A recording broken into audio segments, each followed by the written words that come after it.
আপনারা ছাদে যদি জিও ব্যাগে আপনারা হচ্ছে আদা চাষ করেন অথবা আপনারা হচ্ছে হলুদ চাষ করেন, এটা ভালো ফল দেয় আমি দেখলাম। যদি আমি দেখাই একটু, যদিও আলাদা ব্যাগে করি না, আদা চাষ করতে হয় আসলে ছোটখাটো গোল ব্যাগে, যেমন 7 গ্যালন 10 গ্যালন এগুলোতে আদা চাষ করলে খুবই ভালো হয়।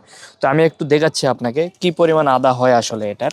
এটা পাশে টমেটো গাছ, আমরা জাস্ট পরীক্ষামূলক লাগাইছিলাম এখানে একটা আদা, এখানে একটা লাগাইছি, এরপরে এই সাইডে এখানে একটা লাগাইছি। তো আমরা অন্য একটাতে উঠাই ফেলছিলাম যে কেমন হয়েছে এটার, কিন্তু যে প্রত্যেকটা আপনার ডাল ছাড়ছে, আমরা একটা আদায় লাগাইছিলাম, প্রত্যেকটা ডালেই কিন্তু আপনার এইরকম বড় বড় আদা হয়েছে। অর্থাৎ এটা যদি আমি উঠাই, মিনিমাম এটার ওয়েট চলে আসবে আপনার প্রায় 250 গ্রামের মতো ওয়েট আসবে। অর্থাৎ পর্যাপ্ত পরিমাণ যদি রাখা হয়, এটা বেশি দিন হয় নাই। আপনার প্রয়োজনীয় ছাদ বাগানের পণ্য অর্ডার করতে আমাদের ওয়েবসাইট ভিজিট করুন।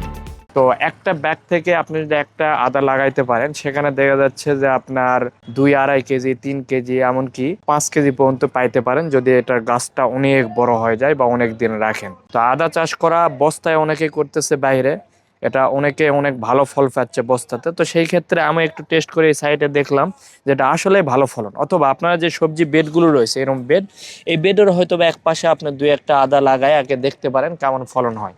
এটা আসলে অনেক ভালো ফলন হয়। আপনারা আদা করতে পারেন অথবা আপনারা হচ্ছে এই হলুদটাও করতে পারেন, হলুদের গাছও অনেক সুন্দর হবে।